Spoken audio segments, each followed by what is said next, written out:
All right, here's my very high-tech explanation of a question I get. I get this 3 or 4 times a week, maybe, from students, from people who just write me, who are watching my videos and they write me and they have this question, and from clients, and people are always asking me about emotions and what happens when you're reading from a place of emotions. Some people write me and they say that they can read emotions and they read with their emotions. And in some cases, I've had some people who very arrogantly tell me that they read from a place of emotions, which I'm not sure why. Actually, I think I do know why. And then I've had some other people who were confused by it, and they're like, look, I get overwhelmed. I'm reading someone, I get overwhelmed by their emotions, I get overwhelmed by my emotions. The whole emotional thing gets blown up. And then I have other people who read me, and they're like reading for a situation, and they're like, oh my gosh, I'm so emotional, why can't I read it? Well, let me show you. These dice all have symbols on them. Okay, they all have different symbols. Okay, so like here's the brave man from Lotteria. There's a heart. There's a spade from a playing card. There's a star. There's just all different, and there's different numbers on these two. This is my little here's my little zombie to show you.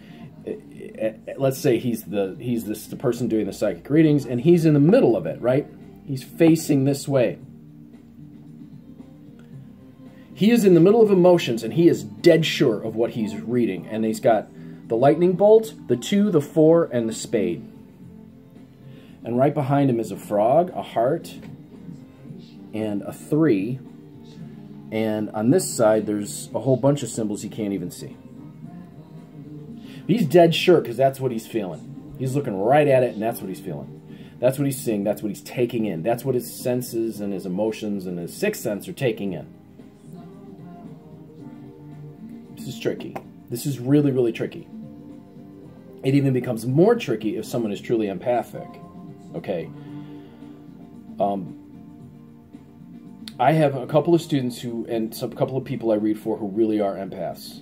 They are empaths, and they get in a situation, they try to read it. These are people's emotions. This is them in their emotions.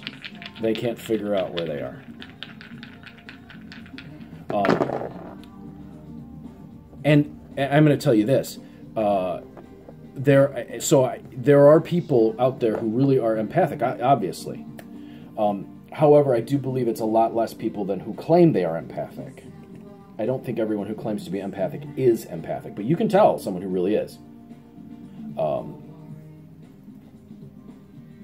Here's the other situation. You've ever had a situation where your emotions convinced you that you were in love with someone and you met the right person, and then, 6 years later you're in divorce court wondering how you got there? Well, your emotions told you absolutely right on that you were right on. You knew.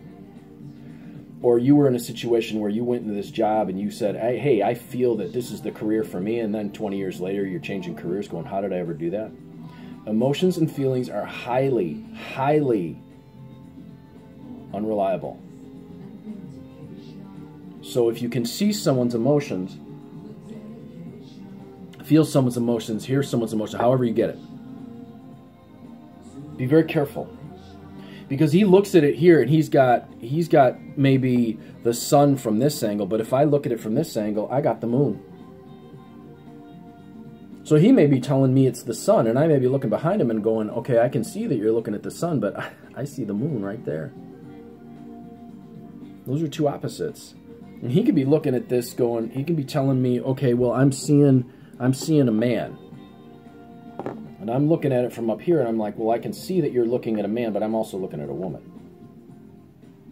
The fact is, if you can detach from your emotions and come up and be able to look at it from different angles in a more relaxed, a more calm, and a more emotion-less place, you can maneuver things around and look at them from different angles. Usually, when you're in a state of emotions, what you can see is really what's there, because you're in it. Here's another example. Okay, I hope that made sense. Okay, here's another example. Let me move my books here. So you think you got a situation here where you got it figured out. This is Santa Muerta. This is death, right? watching over some children. You're in a situation where you're engulfed by fear, okay? Or you're in a situation where you feel vulnerable. That's all you can see. You step back a little, now all of a sudden, there's more to the picture. There's something being built on the other side. But you may not be seeing that because you're in this place where you're feeling vulnerable. Step back a little more outside of your emotions, the picture starts to become a little clearer. You go back even further,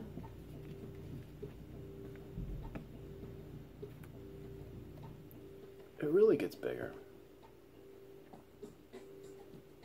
Emotions are really good at narrowing our view to what it is we're feeling. The biological response that we have from them makes them seem so real. There are things you can do to short-circuit those things, and then you ask yourself, are they even real? That's a whole other subject, but the point is that how many times in your life were you absolutely certain about something or someone because you had a feeling, and then it was wrong?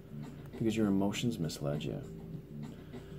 If there's one thing I can try to get people, hopefully, to start to see with these videos, is that your mind is extremely important in all of this. And that the mind is the most important tool when doing readings. Because you could open yourself up to work with spirits and suddenly you're overfull with emotion. And then what? Do you see what's really going on? Or do you see only a piece because I feel these emotions? I'm overcome with the joy. Okay, you're overcome with the joy, but over here on the other side is death.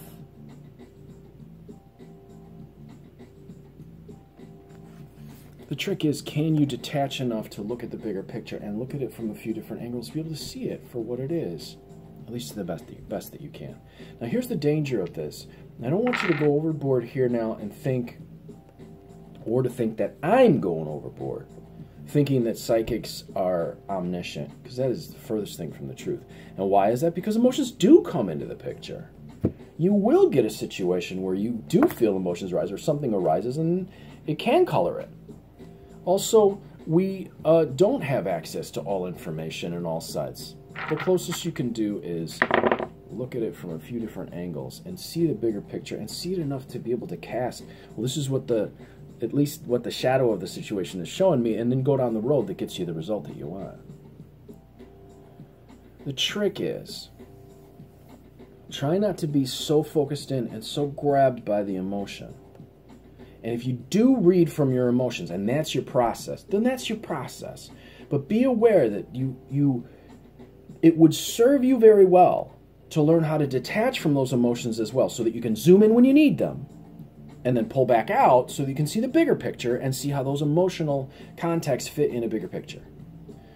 Because they can be very helpful to say, well, I see that you're very emotional. You feel very happy that you had this situation happen, or I feel that you feel very down. But a lot of times, just telling a person how they feel isn't what they're asking for anyway. They're stuck in their emotions. They want you to help them to get out. So the trick is then, how do you see the bigger picture? It's like pointillism. For those of you who've ever seen a pointillist painting, you look real close and there's a tree. You don't know it's a tree. It looks like a whole bunch of little dots. You back up and it's a tree. You back up further and that tree is in a park. And then there's a whole bunch of people walking down the street next to the park. It starts with all these little tiny dots. Being right in it is being in your emotions.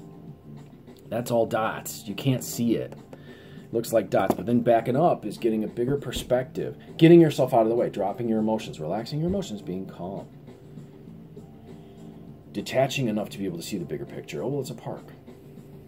I hope this helps, because this is something that people come to me with all the time, and I do notice that the trickiest situations is when people tell me they read from their emotions. They don't know what to do. They're usually very overwhelmed, and usually everything is so incredibly intense. And that's okay, but it can be very difficult to get a read if it's one intensity and the next intensity, then everything's intense. And if that's what you want out of a reading, okay. If you want to be able to make sense out of a reading and use it to get to a goal, or to get yourself out of a situation where you feel stuck, or you reconnect to yourself, or you reconnect to like what's really going inside, that thing that's going on inside, it's that you really are, it's bigger than emotions. I'm Lucky Links, as always, wishing you success in all that you do. I hope that this helped, and I hope that this somewhat addresses the question, and maybe it's a question that needs to be addressed a little more, because it does seem to affect a lot of people. And in that situation where you're feeling overcome by emotions, there's a need to get back, and so you can see from back here, not from in here. You can't see anything outside this room when you're like this. He's stuck in there. He can't see anything. If you're interested in getting a reading from me, 779-302-8009 or conjurehope@gmail.com is how to contact me. I also have some classes if you'd like to learn how to detach a little bit more from your emotions, how to gain a little more confidence in your psychic abilities, or how to get better at reading playing cards, or learn how to read playing cards, learn how to read tarot, intermediate to advanced tarot. I'm starting a Mexican Loteria class, how to read Mexican Loteria cards, on the 15th. And if you want to learn to scry, crystal ball scrying, all of these classes I have running right now, and all of these classes I could fit you into if you choose to. So contact me if you want more information. I'll tell you the rates, and I'll tell you how you do that. And remember, feelings are very, very unreliable, and emotions sometimes make your view very, very small. So be sure when you're doing a reading that you're looking at the bigger picture, not just the smaller one. Have a great weekend, a great week ahead of you, and a great holiday coming up if you're in America.